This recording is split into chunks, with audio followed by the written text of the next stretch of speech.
name is Latoya Delmadge, and I am the Director of Social Work for the Behavioral Health Department here at NYC Health and Hospitals, Kings County.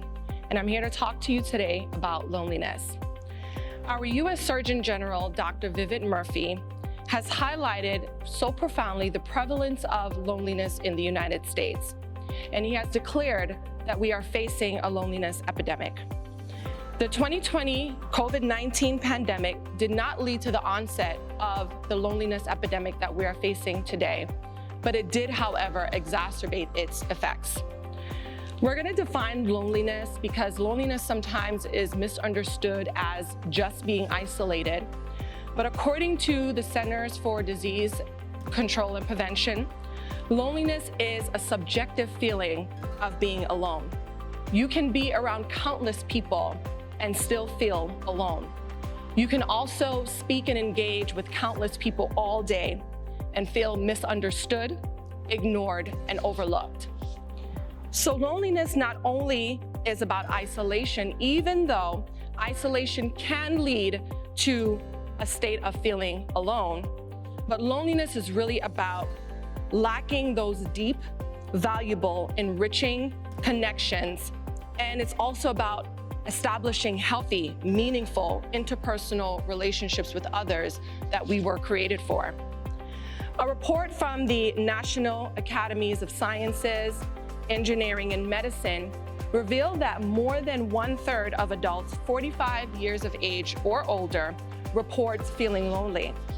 And according to the Centers for Disease Control and Prevention, poor social relationships characterized by social isolation or loneliness were associated with a 29% increased risk of heart disease and also a 32% increased risk of stroke. The insurer Cigna published a survey in 2020 revealing that more than 3 in 5 Americans are lonely more and more people are reporting feelings of being left out, being poorly understood, and lacking companionship. This survey was actually conducted in 2018 and published in 2020, and during that time span, there was an increase of 13% of Americans identifying with feeling lonely, and those numbers continue to be on the incline. According to the U.S. Surgeon General, loneliness is associated with a greater risk of cardiovascular disease, dementia, stroke, depression, anxiety, and premature death. The mortality impact of being socially disconnected is similar to that of smoking 15 packs of cigarettes a day. And the mortality rate of being socially disconnected is even greater than the mortality associated with obesity and physical inactivity. Feelings of loneliness is not just subjected to the elderly, even though there are many, many studies that focus on this particular group of people, but it impacts all people. It impacts all ages, all genders, all races, and people of all backgrounds.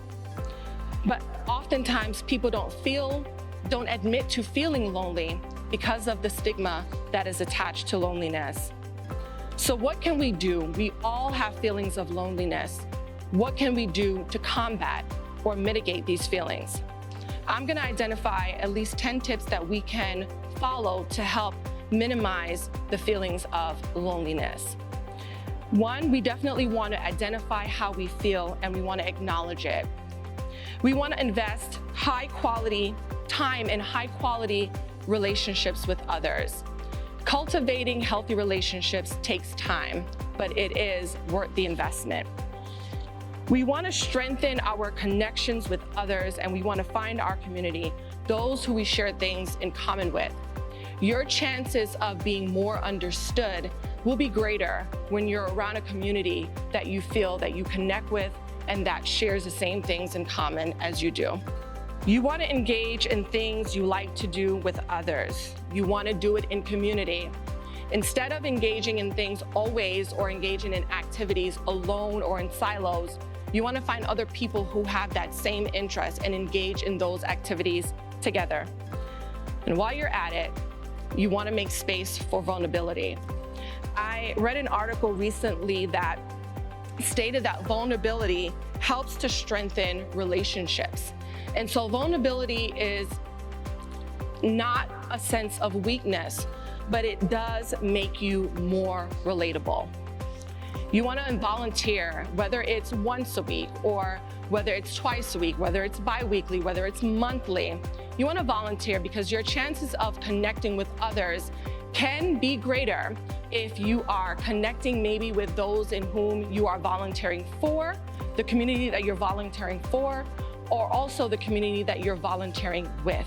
You would have a greater chance of finding connection and possibly finding people who you share things in common with. But volunteering also helps with your feelings of being valuable and your sense of self-worth. You want to reach out and get what you need. No one knows you better than you know yourself, and you know your needs. So when you have those times when you're looking for times to bond, you want to find maybe a coworker at your job that you can grab coffee with and engage in that bonding time.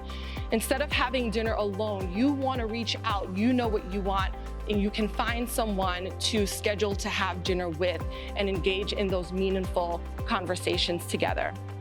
According to the National Institute of Health, in-person connections and good coworker relationships, as well as work-life balance, goes a long way towards mitigating and minimizing loneliness. So you want to make it an intentional part of your life to engage with people in person rather than always only over the phone or via text. Even if you have maybe older adults in your family, instead of calling them, you want to make that extra step in making those visits to the home.